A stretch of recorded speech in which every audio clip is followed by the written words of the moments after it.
Competitive exam की तैयारी करने वाले सभी मित्रों को मेरा नमस्कार।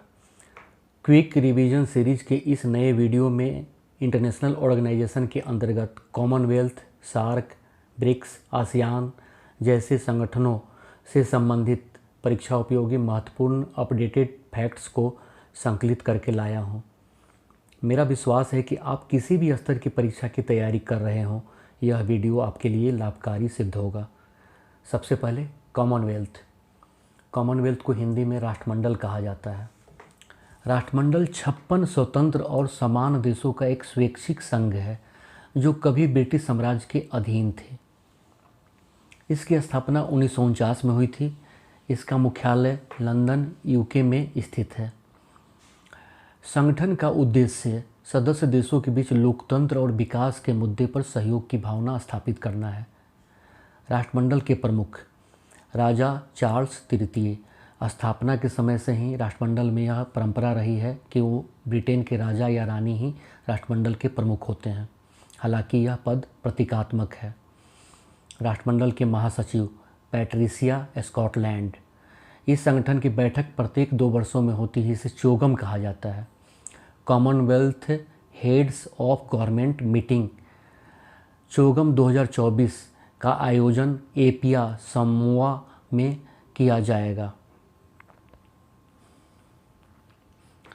अगला संगठन है SAARC, South Asian Association for Regional cooperation.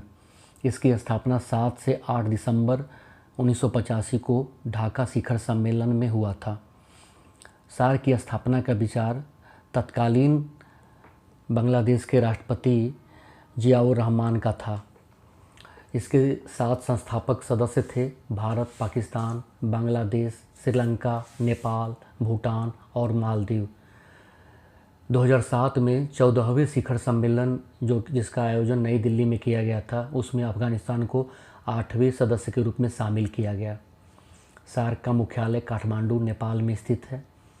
8 दिसंबर को प्रतिवर्ष सार्क चार्टर दिवस के रूप में मनाया जाता है। उद्देश्य दक्षिण एशिया की जनता के कल्याण व उनके जीवन स्तर में सुधार करना, क्षेत्र की आर्थिक, सामाजिक व सांस्कृतिक विकास में तेज़ी लाना, क्षेत्रीय सहयोग को बढ़ाना। सार्क के वर्तमान महासचिव गुलाम सरवर जो कि बांग्लादेश के निवासी हैं। साल 2016 से ही सार्क की प्रभावशीलता पर सवाल उठ रहे हैं, क्योंकि 2014 में काठमांडू में हुए पिछले शिखर सम्मेलन के बाद से इसके द्विवार्षिक शिखर सम्मेलन नहीं हुए। सार्क पर पड़ोसी देशों के आपसी मतभेद का बहुत ज़्यादा असर पड़ा है। विशेष रूप से भारत और पाकिस्तान के बीच कई ऐसे विवादास्पद मुद्दे रहे हैं जिसका प्रभाव सार्क पर पड़ा है। अगला महत्वपूर्ण संगठन है association of south east Asian nation. यह दक्षिण पूर्वी एशियाई देशों का एक समूह है, एक संगठन है। इसकी स्थापना 8 अगस्त 1967 को बैंकॉक घोषणा पत्र पर हस्ताक्षर करके किया गया था। मूलतः 5 देश इसके संस्थापक सदस्य थे: इंडोनेशिया, मलेशिया, फिलीपींस, सिंगापुर व थाईलैंड। इसका उद्देश्य है दक्षिण पूर्वी एशिया में आर्थिक प्रगति को तीव्र करना, सदस्य राष्ट्रों में विभिन्न क्षेत्रों में पारस्परिक सहयोग को बढ़ाना, विभिन्न समस्याओं का समाधान करना। आसियान का सचिवालय जकार्ता, इंडोनेशिया में स्थित है। आसियान के सदस्य Indonesia, Malaysia, Philippines, Singapore, Thailand, Brunei, Vietnam, Laos, Myanmar और कंबोडिया। ईस्ट तिमोर, जिसे तिमोर लेस्ते कहा जाता है, का आसियान के 11वें सदस्य बनने की औपचारिकता प्रक्रियाधीन है। 43वां आसियान शिखर सम्मेलन और उससे संबंधित अन्य बैठकें इंडोनेशिया के जकार्ता में सितंबर 2023 में संपन्न हुई। भारतीय प्रधानमंत्री ने जकार्ता में 20वीं आसियान भारत शिखर सम्मेलन में भाग लिया। इसके साथ साथ हमारे प्रधानमंत्री ने 18वें पूर्वी एशिया शिखर सम्मेलन में भी हिस्सा लिया। भारत पूर्वी एशिया शिखर सम्मेलन, आसियान क्षेत्रीय मंच, आसियान रक्षा मंत्रियों की बैठक प्लस और विस्तारित आसियान समुद्री मंच जैसे आसियान के क्षेत्रीय मंचों में एक सक्रिय भागीदार है।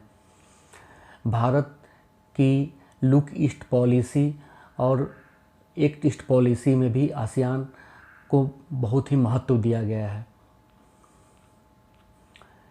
ब्रिक्स 5 देशों भारत, रूस, चीन, ब्राज़ील और दक्षिण अफ्रीका का समूह ब्रिक्स 1 जनवरी 2024 से 5 नए सदस्यों के जुड़ने से 10 सदस्यीय हो गया।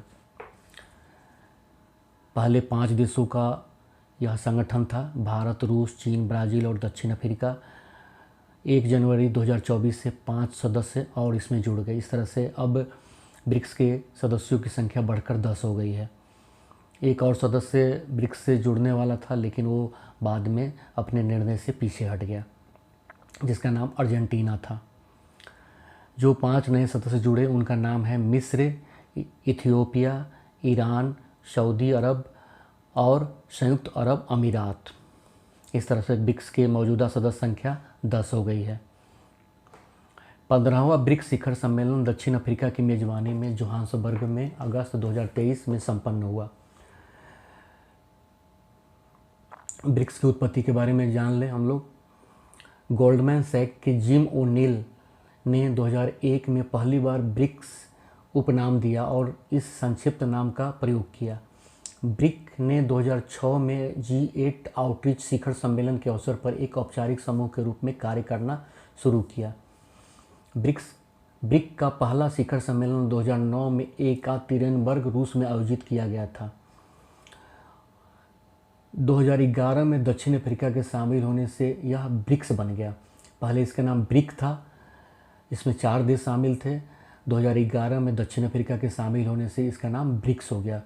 सभी 5 सदस्य देशों के नाम के अंग्रेजी के कैपिटल अक्षर, पहले कैपिटल अक्षर से मिलकर इसका नाम ब्रिक्स हो गया।